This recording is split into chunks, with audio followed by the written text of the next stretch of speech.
Praise the lord. Happy good Friday.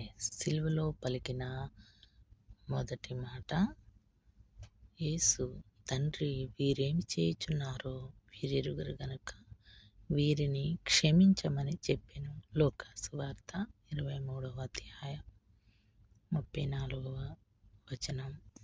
ప్రియ దేవుని బిడ్డలారా, ఆయన మన కొరకు సిలువలో బలి అవుతూ కూడా ఆయన చెప్పిన అమూల్యమైన మాటలు, తండ్రి వీరేం చేస్తున్నారు వీరెరుగరు, మనం ఎరుగక ఆయన సిలువ వేశాం, క్షమించమని కోరుకుంటున్నాడు. ఎంత గొప్ప మనసు అండి. దీనదయాళుడైన మన యేసు మన కొరకు సిలువలో వేలాడి ఈ దినమున మన పాపముల కొరకు ఆయన రక్తమును చిందించాడు గనుక మనము కృతజ్ఞతగా ఆయన పరిశుద్ధముగా ఎలా జీవించాడు, మనము కూడా అట్టువలే ఆయన కొరకు జీవించాలి. మన పాపములు ఒప్పుకొని ఇక మీదటైనా మనం పరిశుద్ధంగా బ్రతకటానికి జీవించాలని కోరుకుంటున్నాను. ఆమేన్.